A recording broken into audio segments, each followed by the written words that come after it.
Hello everyone, welcome to the channel, and welcome to my first look at City Skylines 2. Folks, you knew I had to do it. We played City Skylines 1 on the channel. Now we gotta play 2. Now, today we're looking at the game. We're gonna talk about what we think about it. We're gonna see what it looks like. I'm at the moment, it was released about an hour ago, and folks are not pleased with it. And I really want to get in here and see what I think and see if the game is going to actually run, because people are not pleased at all with optimization. I played City Skylines 1 and I used to play SimCity 2000 back in the day, so I'm just really excited to continue to see the franchise expand. I'm hoping that the game is good. It's a beautiful looking game from videos that I've seen so far, but I want to see it for myself. Okay, so we got a different, right off the bat, we got quite a different selection here with the maps. I like this a little better than the other. This is nice. I'm gonna select this one here because it looks like a lot of fun, mixed everything, theme European. Let's get in here. So right off the bat, there's actually options to do unlock all and unlimited money. So we're gonna do that and just kind of see what we think about the buildings and see what we think about how things are, how things look. Let's get in here. You know what? I actually quite like this tutorial. That's very clean. That's very easy to navigate. Okay. The game is running all right. So far, I mean, it does look better. The water looks nice. Look at that. That looks pretty good. Something that was super cool was the idea that electricity could be imported from neighboring cities using power lines. That is super duper cool. I like the idea. I don't know if I'd ever really employ it, but it is a very interesting thing to have available. I like that. So they've also now added in electricity flow, which is interesting. So it looks like you're going to have to maintain your electrical currents a little bit more than in the previous games. There are limits, there's capacity to how much electrical cables and power lines can transfer. You're going to experience electricity bottleneck, and you're going to need to use some additional direction and some additional buildings to divert power to other lines and use transformer stations. So that's a really, really neat component. That'll really make electricity a bit more of a hands-on process within the game. I kind of, I can appreciate that. That's kind of cool. That adds a little bit more realism to the game, I think. One thing I did struggle with in the game was the underground wires. The game was kind of touting, oh, like underground wires are fantastic and you can select the elevation and things go lower. But the thing is, what they don't tell you is the depth. It can't be too low. It has to be high enough, like in the ground, for you to connect your wires to. So as you'll see, I had to take, the overhanging wires, connect them to one that was 10 meters underground in order to connect it to the one that was 50 meters underground. I mean, it makes total sense, don't get me wrong, but it was pretty unclear. I couldn't actually attach the wind turbines to the power supply that I had made and built underground the power lines. It just wouldn't work, and I couldn't figure it out, and they kind of left me to my own devices. But I guess that's what this means here, is that the wire is too long and it can't reach below. I found it very hard to then delete the lines that I made underground. It also didn't really explain how to do it as well, and it's a little hard to see where I'm clicking with the bulldozer at times. Another thing I didn't necessarily enjoy about the tutorial was it kept having these pop-ups here, as you'll see, and it's telling me to do something, select a pumping station, but I guess, in a real game these would be locked. But the problem is I can't see what I'm selecting because of the overlay. So it was not great in that regard. I couldn't read very well what I was trying to do. It was very difficult, very annoying. The pop-ups at some point did also get very annoying as well. There were a bunch of underground views. Like, we were going through the tutorial, but I'm trying to complete one task and I'm being inundated with other random things happening. While I was trying to set this up, it was very difficult to sort. I am getting so many chirper pop-ups, I don't think the previous game was like that. It was also a lot cleaner. It was like kind of up here. This keeps popping up on the right, and it's really irritating. I actually went into the settings to turn it off. Took me a moment to find it, but it ended up being an interface. So there you go. Got rid of chirper pop-ups. They were super annoying. I think the game has, the tutorial anyways, has so many pop-ups. It might feel a little overwhelming at times, a little difficult to navigate. So it was very difficult at some points to hook things up via pipes. You really needed a finagle. I kept finding myself missing the buildings, even though it looked like I was attaching myself to them. I was still somehow missing them, and then even the pipings they just weren't always lining up really effectively. So it was just super unfortunate because, you know, I don't exactly understand why we needed depth. Nobody, I mean, like, did somebody ask for that? I don't know. To be honest, I get it. Having the depth makes it a little bit easier to experience some flow between, you know, levels. You could have things overarching each other, but it just wasn't necessary for me. One thing I will say, I did actually quite enjoy the tile purchasing. As you can see here, you've got a very large map, beautiful, but as you're, you know, I know I'm a megalopolis right now, and obviously I wouldn't have this many permits, but it's not buying big chunks of land. They've actually kind of cut it up so that you could buy little chunks of land instead. And look at me go. I could just buy a straight line all the way over to here and just go purchase. Now I do have infinite money, so I'll give myself that. It is obviously a little bit of an advantage for me, but see, now I own this entire property.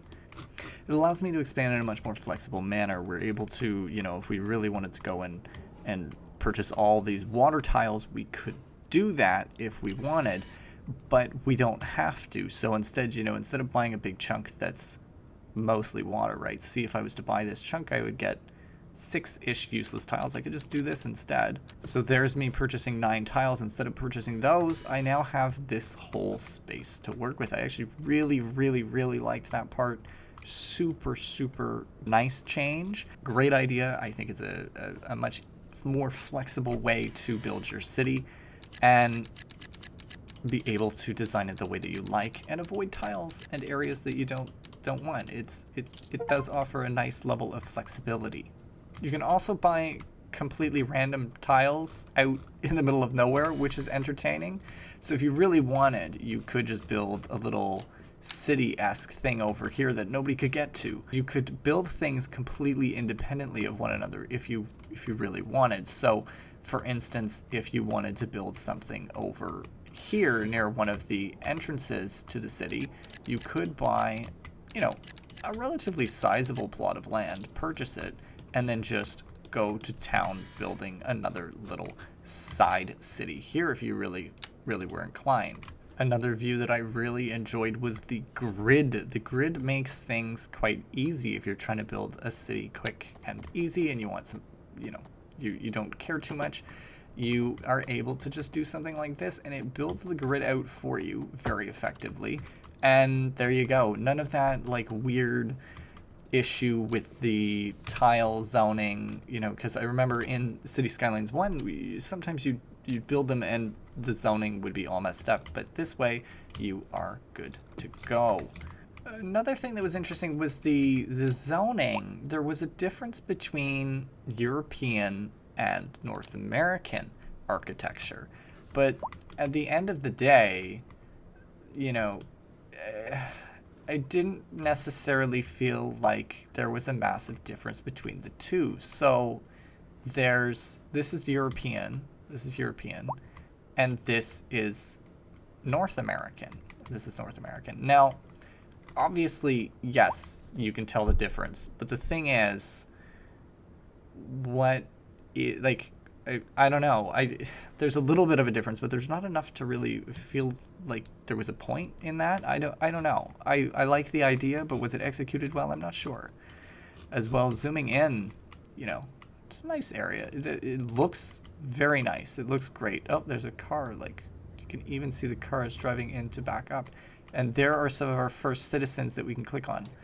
So apparently there's a little bit more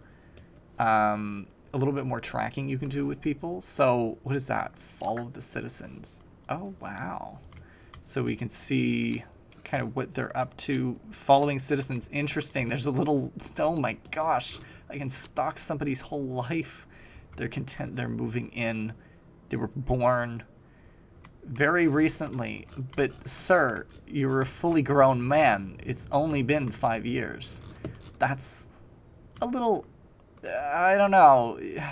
You would think they would get that right if they were putting it in. Am I just being an ass? I don't know. Like, you're telling me your birth was 2017, 2023, you'd be 6 years old, but you're a fully grown woman and a fully grown man. I don't know. Are they all 2017? June 2021. You're a teen. June 2021. Okay, maybe it just functions differently. I don't know. That's kind of a weird situation there. Anyway, another thing to complain about is the colors when I'm building. You know, I find this stuff popping up is fine, but everything is very, very bright when you're working in it, I find. So, you know, if I go into healthcare, right, everything's yellow. It was very hard to actually see the zones that I had down, which was just annoying. I did find sometimes that those color differences when you go from, you know, regular green, everything's fine, nature, and then all of a sudden you're in a horribly bright environment. I feel like that would be very hard on the eyes and very hard on people watching a recording of the game as well. One thing I will say I did enjoy was the addition of the power lines and the water and sewage lines to the roads. I don't think everybody would have, you know, necessarily would be thrilled with that, but I think it just makes life easier. You're not having to micromanage all the time. No matter what, you're pretty well always going to have some water and some waste being available to whatever buildings that you were building at the time. So if, you know, you forgot, it would be easy, it would be solved, it would already be taken care of. Unless you were building a separate area completely unattached from the main roads. One thing I will say, the bridges were a little bit easier to navigate as well. I found in City Skylines 1, it was very hard to work with the bridges, but in this game, you know, you can increase and decrease the elevation however you like, and you can end up with a bridge much, much easier than the previous game. Super duper quick, super simple. And that works for, you know, streets. It works for, you know, see if I was to do it on the regular street as well, it works to make a bridge too. So that's really easy, really clean, much better, a significant improvement over the other game. You'll also see you can do the same thing as well. We're talking elevation, right? I can build roads over top of each other with such ease now. So it is great that this was added in for the roads. Fantastic. See, look at that. You can build basically up to 5 going around and around and around. And there it goes. You can even change the elevation as you're building. So I went from 40 to 50 there. So as you can see, beautiful. Good that they added to this. Again, going back to the electricity, not quite sure the use of being able to go so low, all the way from 10 to 50, and same with the pipes. I think perhaps they just wanted to balance it out from 50 up and 50 down. I think they probably just wanted to be equal there. Little strange in some ways. Also, if you folks do recall me playing City Skylines the first time, you'll remember my absolute distaste for the roundabouts in the game. Now, look at this. This is considered a large roundabout. That's a large roundabout. That's a very large roundabout. Sorry, it's not even just a large roundabout. It's a very large roundabout. You'll remember in the previous game, a small roundabout was probably bigger than that. There you go. There's a roundabout. That is so much easier to use than the previous game and takes up way less room. I'm wondering how does and the zoning is way cleaner and way clearer. That's great. That is fantastic. Love that. One other thing I did forget to mention is upgrades for buildings. So super duper interesting. There is, for instance, the recycling center. You can do a garbage truck depot, hazardous waste collection points, or storage extensions. So for costing money, they add upkeep and all of this, but they improve the building. So that would mean, in theory, instead of having to go about and building all of these new dumps, you would be able to just upgrade your dump. Or with, the geothermal, there's some extra things, so increasing some power output for further upkeep. It's all about managing your expenses, as well as deciding if you want a new building, or if this is, if you have space for a new building, or what you'd like to do. So an interesting addition, and I look forward to see what sort of things they add to that area as well. We're also just going to take a quick look at the Infoviews. These were one of the things that I really liked about the other game. You can see some good stuff in here, roads, traffic, like the old game. There's your traffic flow right there. You can see the electricity as well. You can see which ones take high energy. That's a pretty cool view, if I do say so myself. Also, look at the size of this apartment building. Holy shit. That is huge. Oh my gosh. Okay. And water, you can see the water expansion as well. And as well, you can see the pollution coming off of that too. I don't see, I think it must show which ones use high consumption. So those ones, for instance, let's look at that apartment building. It seems to be the same color. I don't know. That's a little odd that it works so well for the electricity, but not so much for the water.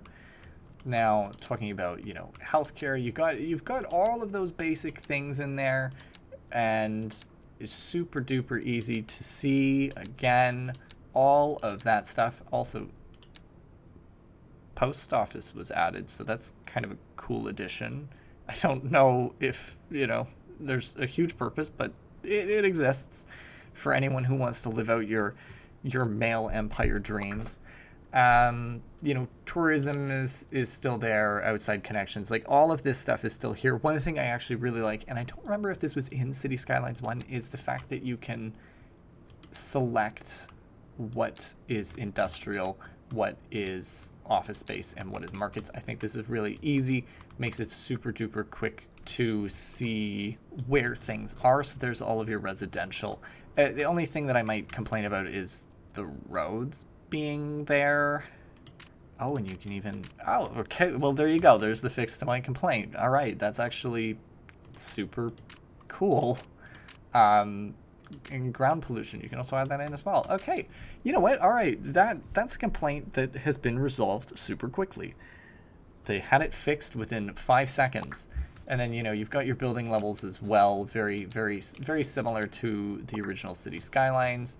Another thing that I'd really want to talk about that was a cool addition that I don't think was in City Skylines 1 was this city statistics. I don't recall if this was in the first game, but this is a super duper cool thing, and it must be at least easier than the previous game. But look at that. You can really see what sort of things there are. You can look at jobs. Look at that chart. I love a good chart. That is a fantastic chart. That is great. So a really cool addition if you're into statistics, if you're into tracking how the city's doing. I think that's super, super neat. Of course, another thing you folks know, if you're familiar with me, if you're familiar with my Let's Plays and familiar with my City Skylines Let's Play, we had to wait and see what nighttime looked like. I mean, beautiful sky. Let's be real, the Northern Lights, come on, that's stunning. But apart from that, and I don't know, somehow this feels a little better. Maybe it's because the graphics are a little better. I'm not sure. It's not making me as upset as the previous game. I feel like after enough times of going through the night, I will be upset with it. But for the time being, you know, I'm satisfied. It's okay. It's not terrible. I accept it the way that it is. However, if you were so inclined as to, you know, not enjoy the night, there is a setting that you can go in and change in options. It's under gameplay, day-night visuals. You just turn that off and you're good to go. So let's talk reviews real quick, because there are, at the point of me recording, 1,300 reviews, all right, on this game, and it is mostly negative. 27% are positive. It is being absolutely obliterated on Steam, and most of it, if not all of it, is performance issues. The game itself isn't getting, you know, ripped on for what's in it or how it works. It's mostly people who are having a lot of issues with the game's FPS, a lot of issues with the game actually running. And that's very interesting, because I go through and I'm looking at my settings, and like, I don't have like an amazing computer, but all of my stuff is on high, and I'm not experiencing the same issues that other people are experiencing. I'm really not sure what the issue is. My FPS is fine. You know, maybe sometimes when I zoom in really quickly, like, it struggles a little bit. But as far as it goes, my functionality is totally all right. I'm not experiencing those issues that other people are having, and it is unfortunate that the game is getting absolutely ripped apart because it doesn't work. However, that is a valid reason for it to be ripped apart. Don't get me wrong. If it doesn't work on release for a majority of people, clearly, if all of these reviews are true, you know, 1,300 reviews, 27% are positive. So, you know, a majority of people can't play the game that they purchased. That's pretty fair to get ripped into. I'm not saying it's not. However, the actual game itself, people don't have problems with so far. You know, as far as it goes, is it a reskin of City Skylines, the original? I mean, no, it feels different enough somehow. You know, you can only do so many different things, and personally, you know, looking through the game, playing very little of it, okay, take what I have to say relatively lightly, I think it has enough potential, enough difference, enough graphical difference as well, that it would feel like a different game and feel like a different experience. There are new achievements to get to. I would say give it a shot. However, given that there are so many technical glitches with it, perhaps there's a little bit of hesitancy that I would have there if your computer may or may not be able to run it just based on the game not working. I don't know. That's very odd to me. So with that, let's actually talk price, because this is not a cheap game. This is not a game that you go out and you're like, oh, I'm just going to buy it willy-nilly. It has increased in cost, at least for Canadians, as far as I've seen. The other day I purchased it at $59.99, and now it is at $66.99. So between yesterday and today, it's gone up $7 Canadian. And then the Ultimate Edition went up in price as well. So, you know, for the Ultimate Edition, you know, 120 Canadian dollars. That's not a small amount of money, okay? 120 Canadian dollars will get you the expansion passes. So we're talking bridges and ports, San Francisco beach properties, modern architecture, urban promenades, like all that stuff.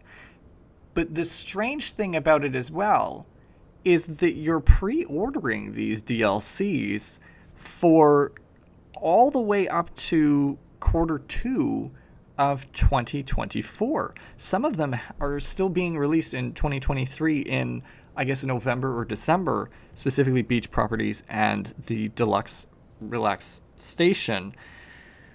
But most of it is coming out in 2024, and that is a little odd to me. I guess, like, pre-ordering the whole thing, buying the Ultimate Edition does give you those perks, but at the same time, part of me is like, what's the point? And part of me is also like, how do I know you're actually going to come out with those things when you say you're going to come out with them? Like, I've paid for them. Are they going to actually deliver? Seeing as there are so many issues with the release of the game as well, and the amount of time people were saying it was taking to unpack, and I will echo that. I did the pre-download yesterday, and today it took me about half an hour to unpack the game in order to play it. It took them a little bit of time, and they didn't release at the time that they had said that they were going to release at. It was a little bit delayed. That's fine. I don't have much complaint about that. However, it did take quite a bit of time to unpack, so people were getting upset. I was watching the Steam comments of their live stream, and people were not pleased about it. Overall, I'm going to be honest. I kind of like it. I think it's going to be a really fun game to play. I think it's really improved on a lot of what we saw in City Skylines, a lot of the issues that I had, specifically those road building issues, and they've added quite a bit of new features. I think the game does feel a little empty because of the lack of DLC. I scroll through the building options and it just seems a little limited. It seems a little empty. But I'm looking towards the DLC to kind of fix that issue. And I am not someone who is always particularly keen of a company trying to sell you DLC after you've purchased a game that you would think would be full, but it's actually empty. Not super keen on that. I don't know how I feel about it for this game. I think it's kind of the expectation with it in some ways that you're going to have to buy some DLC in order to get kind of the game that you want to get. I think the way the game is, it is a beautiful looking game. I think it has a lot of potential for sure. I personally like the look of it. I think there's been some super interesting improvements, some super interesting additions. It has a nice feel to it. For me, it runs well. I think, a lot of people did not have that experience, and I think this is putting a lot of bad flavor in people's mouths. I still have, personally, some semblance of love for the game. I still have a love of this franchise, and it is unfortunate that they're having we'll call it a botched release, because that's what it is. A lot of people can't run it. That isn't good. That is bad. That is not how you want your game to be released. Does it feel empty? A little bit. Is it beautiful? Yes, it is. It is a nice game. It's a good looking game. Let me know what you folks think in the comments below. Let's have a little bit of a discussion about it, because I want to hear what other issues people are having with the game, what other things that people have experienced in the game, what people like, what people don't like, what they want to see from City Skylines 1, the original, in this game, what they wish they had brought over from that game, what they wish they didn't bring over from that game. Let me know what you folks think. I'm also curious to hear about who had technical issues and if you figured out how to resolve them. Put that in the comments below too. Help some folks out as well. See where we're at in that area, if you just decided to return the game, or how you feel about City Skylines and how you feel about Paradox and the developers, their solutions to the issues. I'm looking up on Twitter right now and I don't see anybody saying anything about it. And by anybody, I mean the developers. I don't see anybody saying, hey, we realize there's a problem with devices, like, we're sorry. I don't understand. Like, you should probably say something quick and apologize, I would say. But have no fear. They did, in fact, end up posting a tips document, or a tips update, I suppose, in news on Steam. That is our guide to optimize performance. So they do go through some options as to how you can change your performance or change your graphics to work on your performance to make it a little bit better. They talk about recommended settings and changing some graphics. What I'm going to do for you as well is just quickly go into my settings here and show you what I've got on for graphics in case you are trying to play this game. Now, I've got this stuff on. I didn't change any of this. It's possible that yours has changed, but in graphics, This is my resolution right now. I do have an ultra wide monitor, but I have put it down to this so that I can film at a 9:16 resolution for YouTube to make it easier for everybody. And just scrolling through these, the only thing that I changed, so these were all already on, so the only thing I actually disabled was motion blur, and that's because I hate motion blur. That's all I have to say about that. Everything else I've left on. I am running with a 3060 Ti, so it's, you know, it's a decent graphics card, but it's nothing it's nothing extraordinary or out of this world. So I'm able to run it totally fine, and those are really the only things that I changed. You know, any other settings were unrelated to graphics. You know, I turned off the music and stuff. So I'm hoping that that helps as well. They've got their stuff up there, but really and truly, this should not be happening. I did also see that IGN posted an article where they talked to some developers from City Skylines, and what they've said is that there's arguably no real benefit in a city builder to aim for higher FPS. What matters more in city builders is to avoid stutters and have a responsive user interface. However, I ask you, is a menu that doesn't work, that has not 30 FPS, really reasonable? You cannot argue for a low FPS and then have it not hit that FPS. 30 is not high. I get that you're saying that it's an intensive game. Why are people crashing in the menus? I think they may need to do a little bit of a better job kind of comforting people. I think this is going to leave a bad taste in folks' mouths.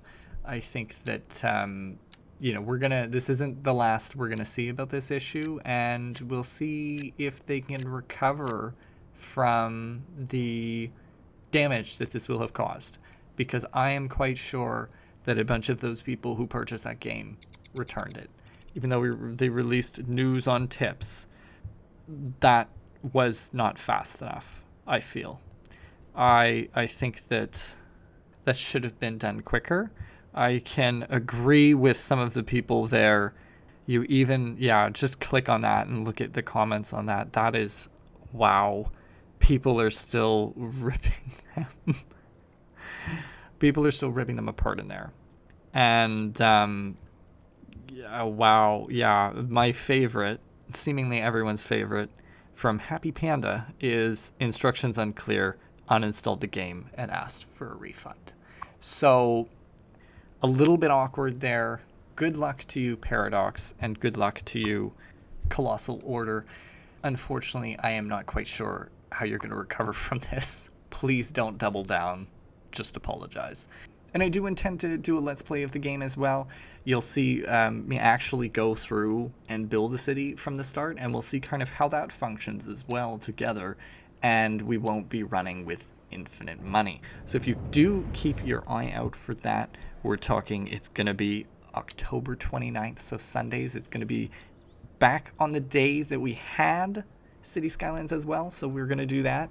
And of course, come on, watch that, join me along as we do a Let's Play of it and see how the game works from that perspective. If you folks did enjoy this video and you have been enjoying my first looks at games as well, don't forget to leave a like and subscribe if you're new. And of course, don't forget to leave any comments with, tips, hints, suggestions, what I suggested before, what you think, what your struggles are, how you feel. Leave that in the comments below. We'll have a chat. And as always, thank you for stopping by. Happy you did.